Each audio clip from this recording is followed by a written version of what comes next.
Voici un petit complément sur mesurer et convertir des volumes et des contenances.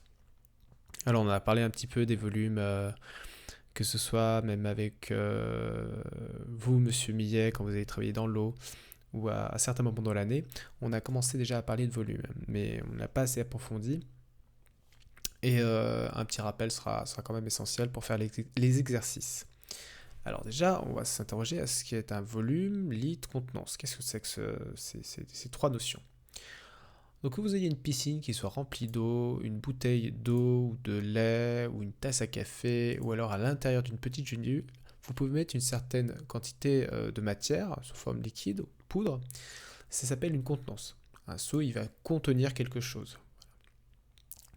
Il y a une manière de mesurer cette contenance, ça s'appelle le litre. C'est votre unité de mesure principale qui vous permet de mesurer une contenance. Le litre, quand vous allez dans un supermarché, il y a certains produits qui sont égaux à 1 litre. Certaines bouteilles d'eau qui sont égales précisément à 1 litre. Vous avez certaines barquettes de glace aussi, qui sont égales à 1 litre. Comment vous le savez? Il faut lire tout simplement l'étiquette. Et sur l'étiquette, vous verrez le volume net. C'est le volume, c'est la contenance.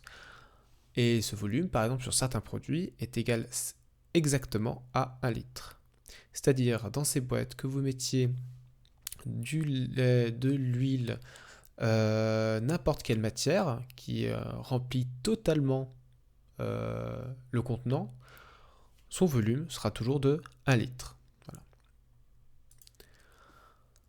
On va s'interroger maintenant à des quantités qui sont plus petites que le litre. On va s'interroger avec une bouteille d'eau. Cette bouteille d'eau d'1 litre, elle est remplie et on va prendre des tasses. Et on va voir que cette bouteille d'eau, on peut la répartir dans 10 tasses, alors remplies à ras-bord, vraiment à ras-bord. Et tout le contenu de cette bouteille d'eau est réparti dans 10 tasses différentes. Alors on va s'interroger comment on peut exprimer la quantité qui est à l'intérieur d'une de ces tasses. Alors, une tasse, et là on revient aux notions qu'on a vues précédemment avec les fractions. Une tasse, c'est une tasse sur 10. C'est-à-dire, on a partagé notre 1 litre d'eau en 10 parts égales. Donc là, quand on se souvient des fractions, on a donc notre dénominateur, c'est-à-dire en 10 parts égales, ça veut dire des dixièmes. Et dans une tasse, on a donc 1 dixième de litre. Et 1 dixième de litre, donc une part sur 10 parts d'un litre, on appelle ça un décilitre. D'ailleurs, quand vous entendez décilitre, déci, ça veut dire 10 fois plus petit. 1 dixième de litre, c'est égal à 1 décilitre.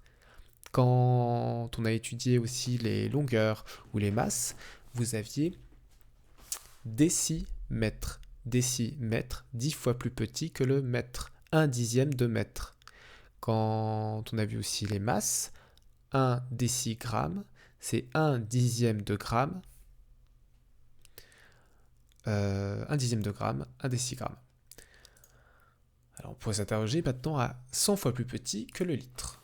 Donc on reprend maintenant notre tasse de 1 décilitre. Donc 1 décilitre, je rappelle, c'est 1 dixième de litre, 10 fois plus petit que le litre.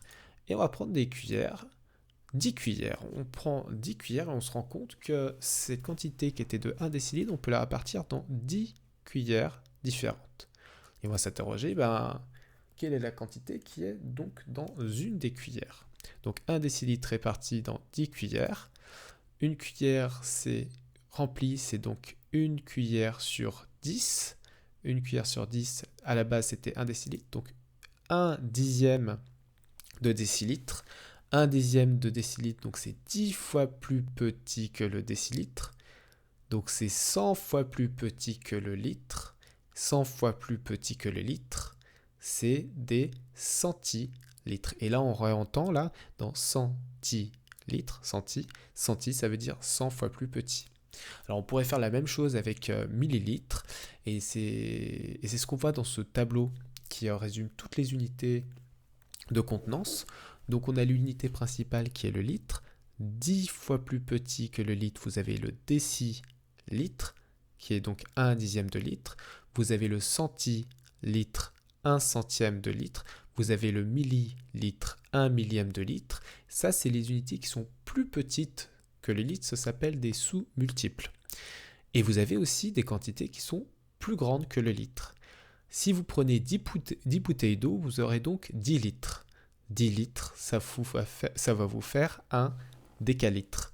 Cette fois-ci, si vous prenez 100 litres, ça va vous faire 100 fois plus grand que le litre. Ça va vous faire des hectolitres. Alors, certains vont me faire remarquer, mais où sont passés les kilolitres? Parce que c'est comme le tableau de mesure pour les mètres. On avait les décamètres, hectomètres. On ne parle pas vraiment de kilolitres. On verra une mesure qui est plus tard au collège qu'on appellera des mètres cubes. Mais ça, ce sera plutôt au collège, voire fin de CM2. Alors, à partir de ce tableau, comment on fait pour faire une conversion? Alors, on va imaginer on a 3 litres qu'on aimerait convertir en centilitres. Alors, j'ai mon tableau de mesure, j'ai écrit effectivement dans ma colonne des litres que j'en avais 3.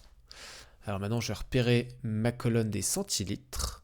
Centilitres, je rajoute donc 1 zéro décilitre, 1 zéro centilitre. Ça veut dire que 1 litre, ça fait donc 300 centilitres. On pourrait se poser la même question, cette fois-ci en parlant des décilitres, donc 3 litres en décilitres. Là, je me place donc dans la colonne des décilitres. On a donc 3 litres qui fait donc 30 décilitres. Voilà, donc ça doit vous aider un petit peu à vous remettre un peu en place ce qu'on a fait aussi même pour les masses, c'est exactement la même chose. Donc reprenez votre tableau de conversion, refaites-le sur l'ardoise sur votre cahier de brouillon avec les décis 10 fois plus petits, centi 100 fois plus petits, milli 1000 fois plus petits, et là les multiples, c'est-à-dire déca 10 fois plus grand, hecto 100 fois plus grand, et pour les litres on ne parlera pas de kilos par contre, donc kilo 1000 fois plus grand. Voilà, bon courage pour l'exercice.